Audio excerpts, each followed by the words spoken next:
Olá, meus amigos. Para quem não me conhece, eu sou médico, mas nos últimos 10 anos eu estou afastado assim da prática médica. Eu sou presidente do IDESB, é um instituto dedicado à difusão de metodologias sistêmicas, especialmente para o âmbito das famílias, e sou também presidente da Refine, que é uma empresa de treinamento e consultoria ligado a uma metodologia chamada gestão da complexidade para empresas e negócios, né? Eu gostaria de me dirigir a vocês nesse momento difícil pelo qual passa o Brasil e o mundo, para convidá-los a algumas reflexões. Eu estou trancado dentro de casa há mais ou menos já 10 dias, desde que eu regressei do Rio de Janeiro, num treinamento que eu tinha dado lá, e estou aqui junto com a minha família, e eu tenho visto algumas coisas que eu gostaria de compartilhar e, se for possível, vocês tiverem paciência de escutar esse vídeo longo, encontrar através disso talvez algumas reflexões que nos levem a alguma resposta. Acho que nesse momento ninguém tem visibilidade completa do que está acontecendo. Esse é um evento que só tem um paralelo com outras pandemias que aconteceram há 3 gerações atrás, ou seja, ninguém que a gente tem vivo à nossa volta teve que viver com uma pandemia desse tipo, e as consequências econômicas, sociais, pessoais, familiares dessa situação ainda não são perfeitamente compreendidas por nenhum de nós, nem pelos nossos governantes. Então eu gostaria de provocar vocês a refletirem de uma maneira um pouco mais ampla, sistêmica, sobre o que está acontecendo.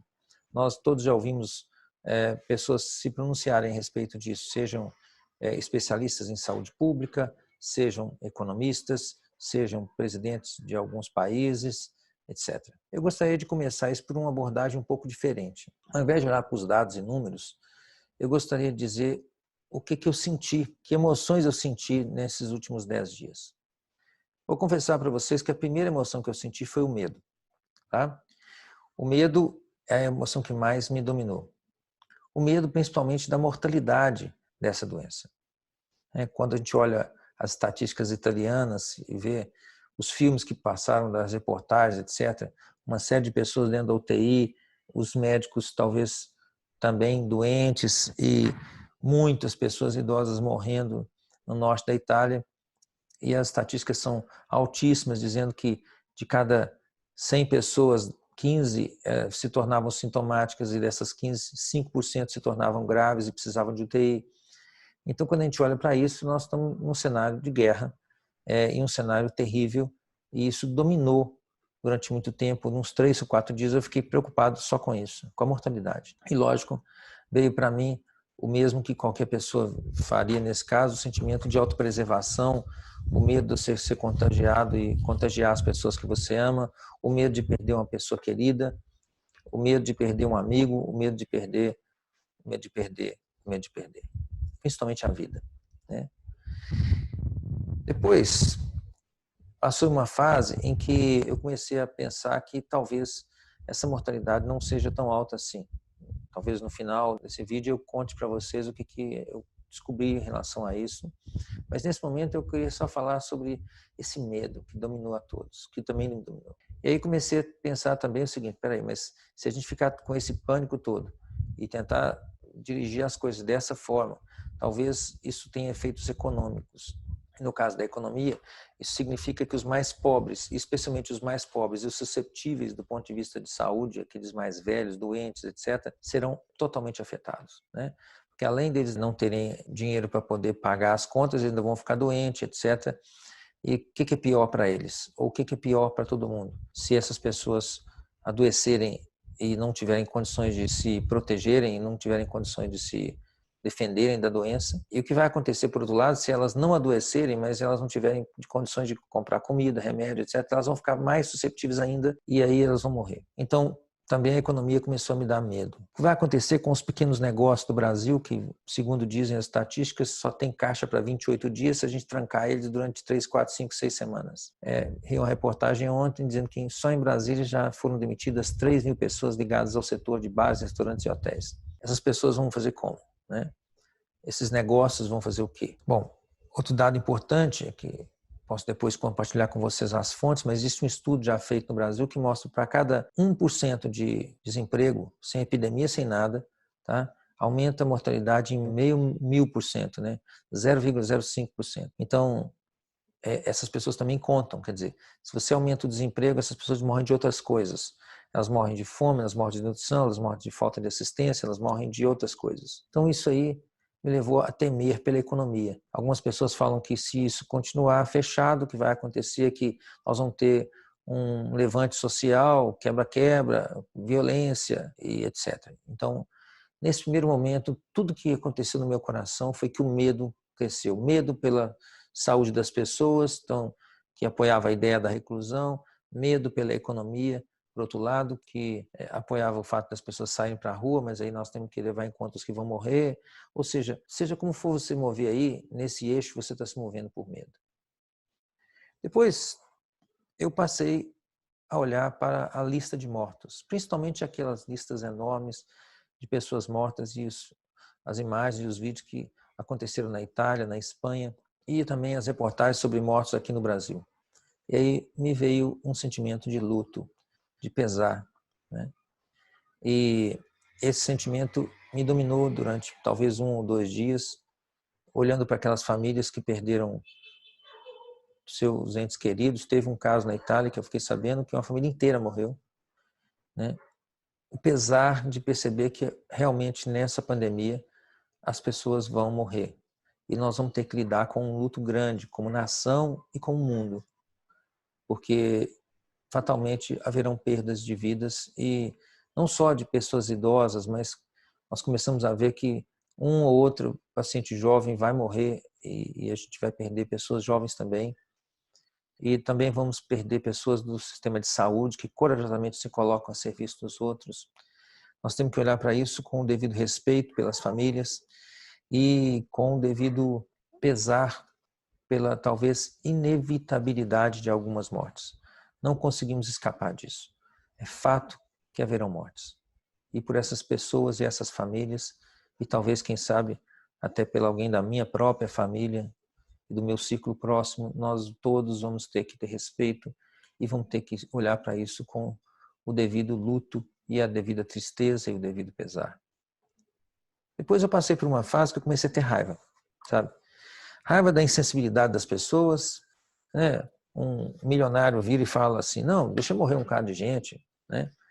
O Trump fala umas bobagens lá, né? Algumas pessoas pensam, não, solta as pessoas, deixa morrer, foda-se, entendeu? Depois eu passei pela raiva, pela burrice das pessoas. Vi um vídeo onde um shopping no Recife abriu as portas e o pessoal tudo amontoado, passeando e correndo para fazer compra porque estava em desconto. Uma passeata num estado do Nordeste, as pessoas andavam de máscara, mas em contato próximo, cantando e berrando, etc., sobre o coronavírus. Quer dizer, essas pessoas estão contaminando-se, né? Também raiva pelas pessoas mais velhas que a gente encontra na rua. Você fala assim, poxa vida, nós estamos fazendo todo esse esforço de isolamento para salvar as pessoas que estão em maior risco, e exatamente essas pessoas estão se expondo desnecessariamente na rua, né? E aí também pela burrice das pessoas que por exemplo, estava no Rio de Janeiro no dia que o Witzel fechou as escolas e no dia subsequente todo mundo foi para a praia, né? Eu fiquei com raiva e às vezes ainda fico, tá? Depois eu pensei e eu passei por uma onda de solidariedade. A solidariedade de ver como as pessoas, num momento difícil, se mostram capazes de abrir mão de seu egoísmo ou mesmo daquilo que elas próprias precisam. Por exemplo, o caso mais notável que eu vi foi um padre na Itália que, estando doente, idoso, né, ele abriu mão, recusou-se a autorizar ser entubado e colocado no respirador para que um homem de 30 e poucos anos recebesse o respirador no lugar dele, e assim ele faleceu e deu o espaço para o jovem ser atendido. A solidariedade de ver a China mandando máscaras e equipamentos para a Itália e dizendo somos todos filhos da mesma árvore, folhas do mesmo tronco. Foi bonito. Foi bonito ver o Brasil, apesar da nossa própria crise, da nossa falta de recursos, ceder equipamento para a Itália, nesse momento difícil, máscaras, ventiladores. Foi bonito ver a solidariedade humana atuando fortemente entre as pessoas. Esse sentimento ainda me domina todas as vezes. Bom, E aí começou a nascer em mim a coragem. Essa mesma coragem que nos permite, nesse momento, ver como é que as pessoas estão construindo lá em São Paulo ou em outros lugares, dentro de estádios, UTIs para 200, 300, no caso do Anhembi, talvez 2.000 posições de UTI para tentar conter e salvar a vida das pessoas que ainda vão ficar doentes. Coragem para olhar para os meus colegas médicos, dos quais eu estou participando de vários grupos no WhatsApp, e com que coragem eles se dispõem a correr risco pessoal, e as equipes de saúde, especialmente as enfermeiras, atendentes e técnicos de enfermagem, que vão se expor a um risco pessoal grande para que haja um combate efetivo das pessoas que vão ficar doentes, né, para poder atender essas pessoas. A disposição dessas pessoas de se colocar na linha de frente, mesmo sem equipamento adequado, mesmo sem EPI. Eu vi que isso não está restrito ao Brasil. Lá em Portugal, entregaram um óculos de proteção assim, com 2 clipes, uma folha de celofane, para as pessoas prenderem a folha de celofane no óculos, com 2 clipes, e dizer que isso é EPI, né? E mesmo assim, essas pessoas se posicionam com coragem e dispostas a agir. Bom, e a pergunta agora é o seguinte: diante de todas essas emoções, o que é que não vai nos dar esperança e qual é a reflexão que talvez nos guie para a solução? Primeira coisa que eu imagino é o seguinte: nós, sabendo das coisas da questão sistêmica, nós precisamos entender que nada acontece por acaso. Esse vírus está aí para nos dar uma lição. Uma lição que nós temos que aprender, talvez a duras penas, mas que seguramente nós temos que aprender e precisamos aprender rápido, ou do contrário, teremos que passar por talvez outra pandemia, outro processo difícil como esse, para poder aprender. De um jeito ou de outro, essa pandemia ela vai partir dentro de um ano, no máximo, um ano e pouquinho, quando provavelmente nós teremos vacina disponível, né? Então, eu passo agora a relatar para vocês alguns dados e informações que eu remonto serem necessárias para a gente poder enxergar qual é, talvez, aquilo que nos leva a ter esperança, aquilo que nos leva a encontrar uma solução. A primeira coisa que eu gostaria de dizer é que nós não vamos chegar a ter uma solução se nós começarmos a brigar entre nós, ou a excluir pessoas, ou a pôr a culpa na China, ou qualquer coisa desse tipo. Estamos unidos nisso como um destino global. Estamos unidos nisso como humanidade, não como nação. Estamos unidos nisso como pessoas humanas, e não como ricos e pobres, não como aqueles que se beneficiam talvez ou se prejudicam mais, aqueles que correm maior ou menor risco. No fundo, estamos unidos como seres humanos nessa pandemia. Por definição, a pandemia é uma epidemia global. Ninguém vai escapar de suas consequências de uma forma ou de outra. Então eu passo a relatar para vocês algumas informações que eu acredito que possam ser úteis para a gente poder encontrar uma resposta. Então, continuando, eu gostaria de dizer algo sobre a maneira como talvez a gente deva refletir sobre a solução que eu ainda particularmente não encontro, mas que, refletindo adequadamente, coletivamente, nós todos vamos encontrar. Primeiro, eu gostaria de ressaltar os pontos fortes que nós todos estamos observando nessa situação. Nós não estamos nessa assim, desguarnecidos, né? Eu listei aqui alguns pontos fortes. Por exemplo, mobilização social global. Podemos dizer que o mundo inteiro está nesse momento ocupado em encontrar uma resposta. E isso, a cada momento, nos mostra possibilidades que a gente não teria se fôssemos pensar que somente um país, ou somente um continente, ou somente aqueles que defendiam um certo tipo de credo ou visão de mundo estariam envolvidos. Nós estamos nessa como globo, como humanidade. Segundo, que ao contrário do que se ventilou inicialmente, esse vírus ele tem uma relativa constância e ele muta pouco. O aparelho genético dele ele tem um mecanismo que evita causar erros do DNA, mesmo ele sendo um RNA vírus. Então, ele tem um mecanismo de evitar grandes mutações. É diferente, por exemplo, do vírus da gripe, que é o H1N1, que ocasionou a gripe espanhola, né, que em 1917 e 18 matou milhões de pessoas, porque esse vírus da gripe ele tem uma tendência de ter uma mutação muito alta, uma taxa de mutação muito grande.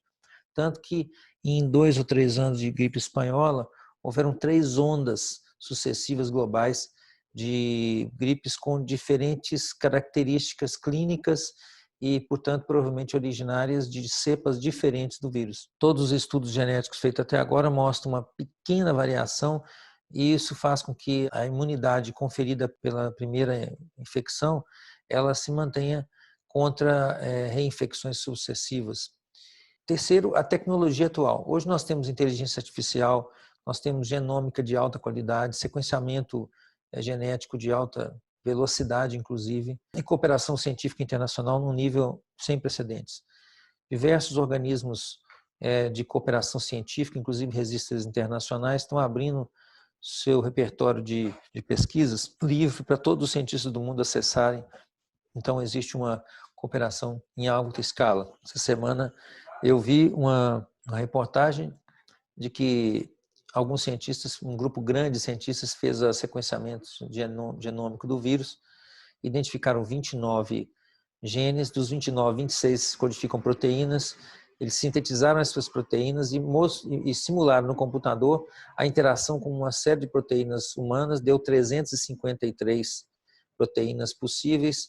Depois eles bateram a estrutura dessas proteínas com as drogas existentes no FDA, o computador fez o match e viu que havia 70 drogas possíveis conhecidas que interagem com essas proteínas e, portanto, podem afetar a dinâmica do vírus. Pensem o que é isso em termos de rapidez e velocidade, né, de solução para nós começarmos a fazer testes clínicos, né? E ainda a velocidade de resposta dos governos e da estrutura internacional, que faz com que, mesmo que ela seja ainda insuficiente para resolver todos os problemas, mas ela é seguramente muito maior do que antes nós tínhamos no mundo, né? Até, por exemplo, quando nós aqui, ainda no estado inicial da pandemia, podemos mandar, por exemplo, recursos para a Itália, que depois, na hora que ela recuperar, ela pode nos ajudar mandando recursos para nós. Então, o mundo inteiro está interligado numa velocidade que, embora insuficiente para aquilo que a gente gostaria, é muito melhor do que em tempos anteriores. Mas também temos pontos fracos, listei alguns. Tendência de pôr a culpa nos outros. Quer dizer, se o Trump diz que não vai fechar o país, depois morre algumas pessoas, todo mundo vai dizer que elas morreram por causa que o Trump não fechou. Se o Trump fecha o país, e aí as pessoas que têm desemprego e têm um caos econômico vão dizer que as pessoas vão morrer de causa econômica porque o Trump fechou. Então, quer dizer, essa negação do risco e da inevitabilidade da nossa vulnerabilidade na vida, ela faz com que a gente coloque na conta de algumas pessoas coisas que, no fundo, de certo modo, não são evitáveis, né? Outro ponto fraco é a demora para produzir uma vacina, que é por causa das questões de timing mesmo, de tempo que demora para a gente fazer os testes, expor a população àquele vacinar, esperar o cara produzir imunidade, ver se ele vai pegar ou se não vai pegar, etc. Tem que gastar um tempo para isso.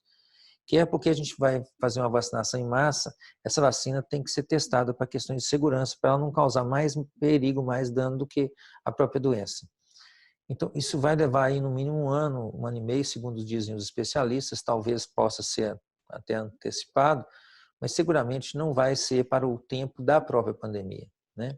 Também decisões difíceis que a gente tem que tomar, não só a gente aqui, mas também as pessoas que estão em posições de tomar decisões, quer médicos, quer autoridades sanitárias, quer governantes, prefeitos, governadores, etc., que são, no fundo, decisões do tipo perde-perde. O que quer dizer? Não existe uma decisão boa, resolve o problema. É assim, se eu fechar as pessoas, vai acontecer uma coisa ruim. Se eu não fechar, vai acontecer outra coisa ruim. Eu chamo essas decisões de perde-perde. Então, qualquer que seja a decisão, o cara vai ter consequências ruins. Isso faz com que sempre vai ter alguém, como eu disse no início, que vai acusá-lo por ter tomado essa decisão, porque ele não sabe o que teria acontecido se ele tivesse tomado outra decisão. Conflitos políticos e sociais possíveis, quer dizer, nós estamos expostos a uma situação de levante social, ao fato de que os países, as pessoas de ideologia esquerda ou de direita ficam lutando por pontos de vista que não levam a nada. Isso só acentua o conflito e não ajuda a gente a ter uma união que permita tomar uma decisão sensata irracional. É oportunismo puro e simples também, às vezes. O cara quer que as coisas fiquem piores só para ele poder depois se ele candidatar e talvez vencer, né? Conflitos causados pelo próprio confinamento. Na China, por exemplo, saiu uma reportagem dizendo que a quantidade de divórcios depois que eles ficaram confinados aumentou pra caramba. Violência doméstica também aqui no Brasil, já tem algumas estatísticas mostrando o aumento da violência doméstica, porque as pessoas confinadas num espaço muito pequeno vão ter mais conflitos mesmo, né? Bom, e a natureza, o que ela nos mostra? Primeiro, como pandemia, isso significa que todos nós estamos susceptíveis, todos, porque não existe imunidade em relação ao vírus. E isso nos coloca diante de uma situação muito difícil, quer dizer, isso significa que, a menos que você se isole totalmente do mundo, durante os próximos 18 meses, num lugar sem contato com ninguém, as chances que você pegue o vírus existem. Então, a menos que você esteja numa ilha, isolado do resto do mundo, e tenha víveres para ficar lá um ano e meio, até que surja uma vacina, fatalmente você vai estar exposto e você vai pegar. Então, significa que todos nós vamos pegar. Então, a ideia de que nós vamos conseguir, talvez, isolar de maneira definitiva uma ou outra pessoa, ela é possível, mas muito pouco provável. Nós vivemos numa sociedade muito integrada. Então, quer saber? Do ponto de vista prático, se você tiver que sair em algum momento para fazer compra, você está exposto ao risco de pegar, e muito provavelmente vai pegar.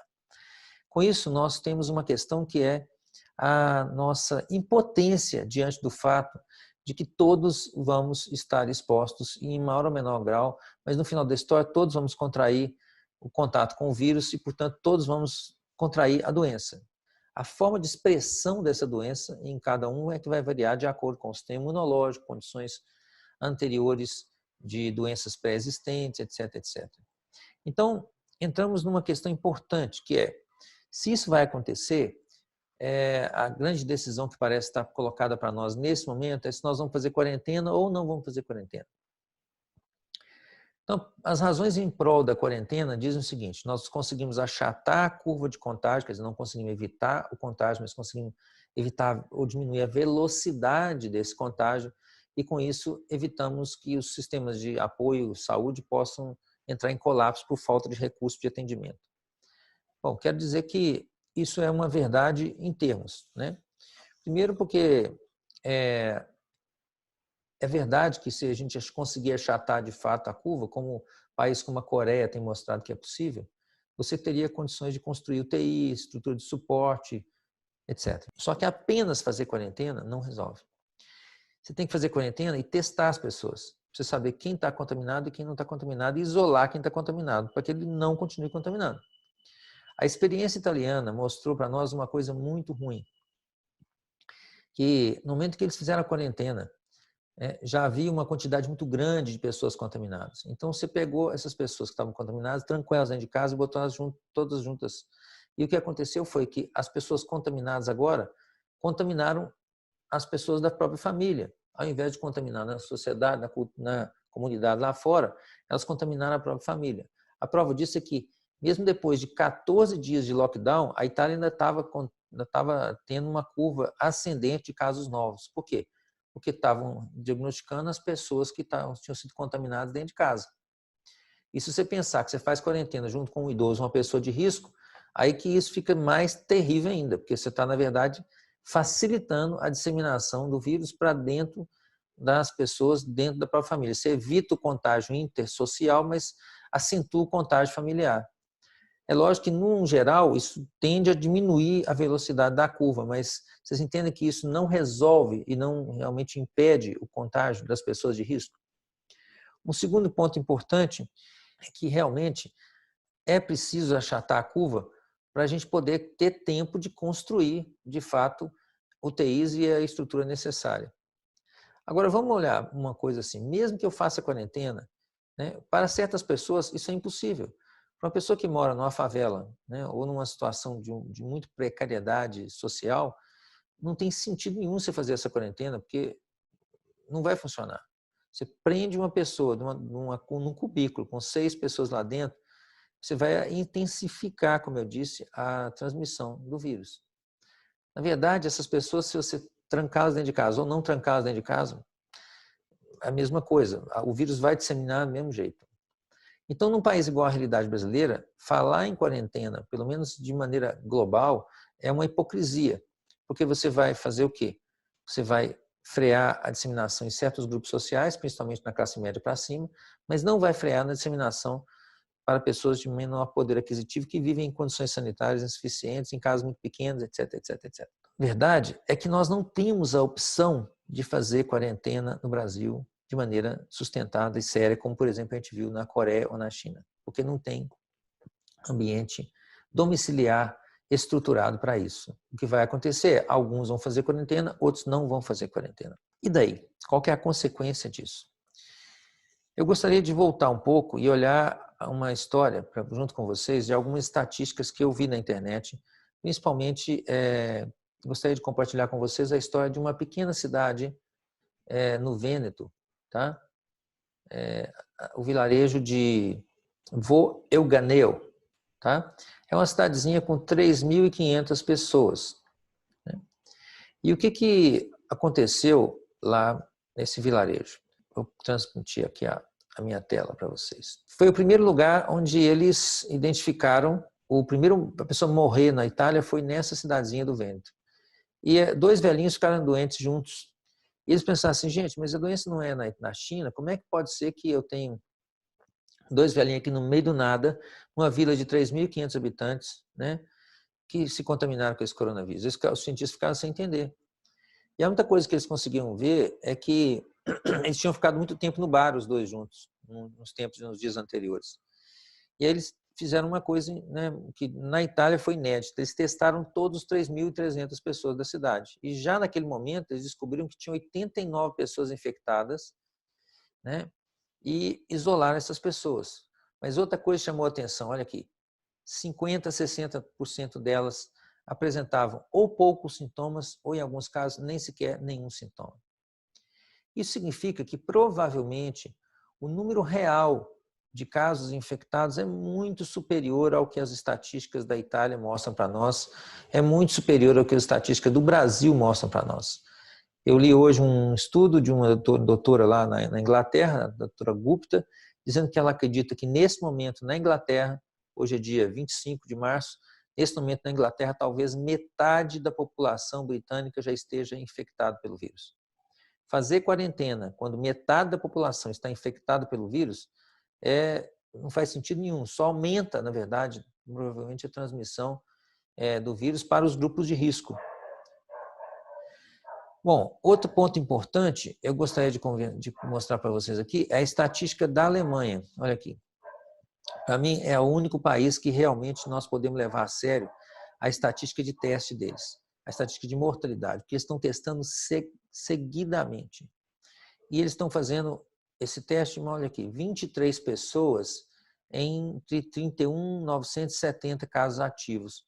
Vamos ver quanto que dá isso do ponto de vista da estatística. O que significa isso? Olha, 23 pessoas, tá? Só que ficaram graves entre 31.970. Então, 23 dividido por 31.970. Isso dá 0,71% de gravidade. Lembrando que a mortalidade ainda vai sair desse grupo aqui, porque tem que ficar grave para você poder depois ir para a UTI. Ou seja, talvez metade disso.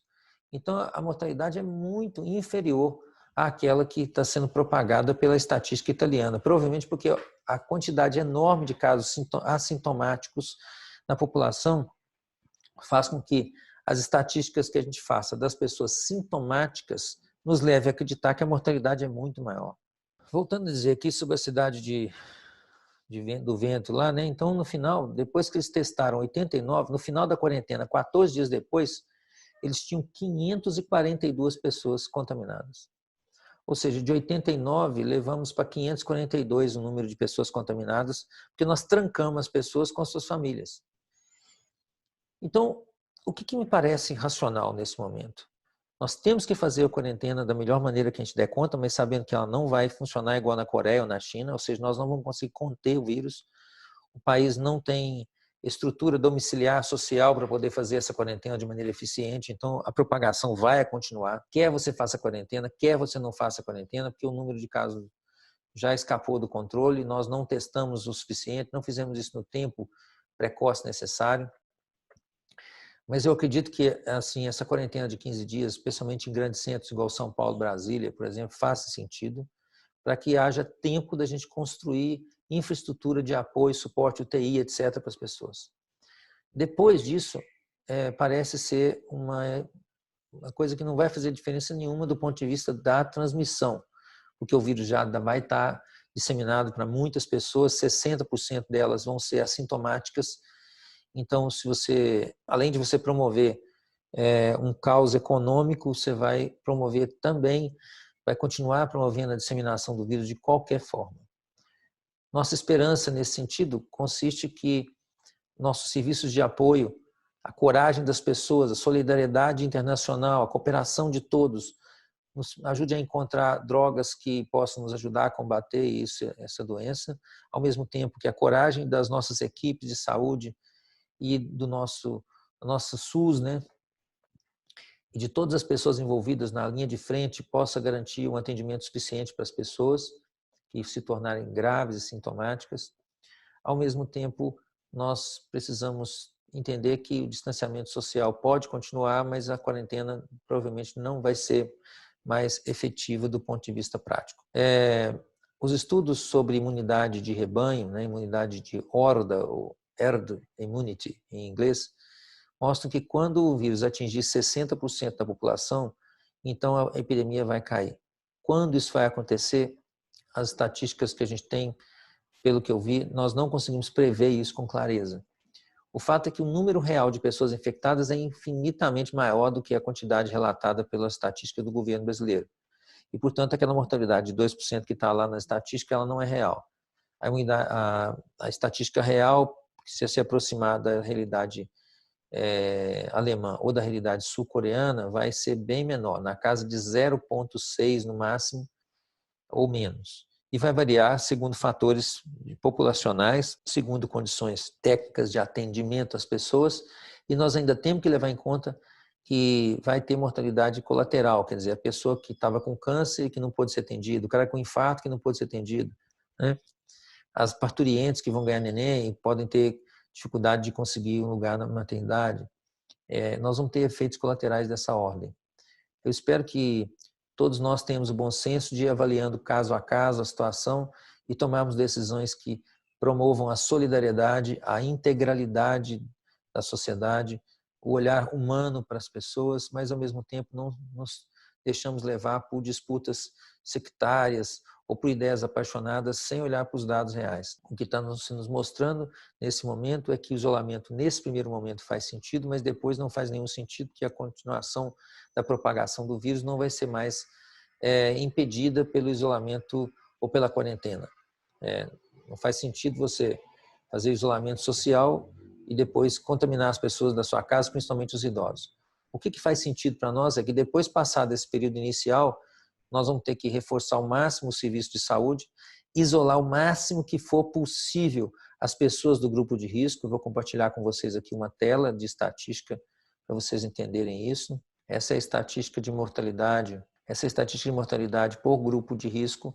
Quer dizer, esse grupo aqui de 60 anos para cima, ele é um grupo que realmente ele tem um risco muito maior. Esse não é o risco esse não é provavelmente o número da mortalidade real, mas mostra para nós que há um aumento do risco considerável, principalmente nas pessoas acima de 80 anos. Então, faz sentido sim isolar os idosos da melhor maneira que a gente der conta, cuidar deles com carinho, evitar que eles se exponham a situações sociais diversas, por exemplo, fazer compra para eles e tudo que a gente puder fazer para evitar que eles tenham o máximo de contato, inclusive com pessoas da família, especialmente as crianças, tá? Porque as crianças são um grupo que, além de não ter mortalidade nenhuma, elas tendem a ser assintomáticas, e retomar a nossa vida daqui a 15 dias da forma mais ordeira, respeitosa, amorosa, solidária possível, sem achar que nós vamos escapar dessa sem mortes, sem achar que porque um governante toma essa ou aquela decisão, a culpa é dele. Nós todos estamos diante de um cenário onde a nossa fragilidade, a nossa impotência diante da doença é, sem sombra de dúvida, um fato. Lembrando das palavras do professor Jacob Schneider, quando ele nos ensinou sobre as constelações familiares, lá no meu primeiro módulo de treinamento, há quase 20 anos atrás, ele disse assim: numa dada situação, às vezes o mais difícil de aceitar é a nossa impotência. Vamos encarar isso tudo com sabedoria, humildade, solidariedade, sem acusações mútuas, procurando encontrar na racionalidade e no apoio das pessoas, da comunidade científica internacional, de todos os brasileiros que estão ao nosso lado, da nossa família, meios de proteger os idosos, reduzir a disseminação do vírus, mas também manter a nossa vida econômica em ordem, porque se nós não fizermos isso, não vai ter recursos para a gente poder tratar, e aqueles grupos que vão ser mais atingidos são exatamente aqueles que nós mais gostaríamos de proteger, e vão ser os pobres e idosos, ok? Essa é a mensagem que eu gostaria de passar para vocês hoje, dia 25 de março, o melhor do meu entendimento a respeito dessa crise toda. Todos estejam bem, em paz, com amor no coração e próximos de sua família, e procurem cultivar uma posição assim, dessa forma solidária, tranquila, não alarmista, fazendo o que é necessário, mas humildemente reconhecendo que nós não vamos escapar incólumes dessa situação sem perdas. Humildemente, então, eu me despeço de vocês e continuo à disposição, vou procurar continuar entendendo o que está se passando e para transmitir para vocês o melhor do meu entendimento a respeito. Um grande abraço.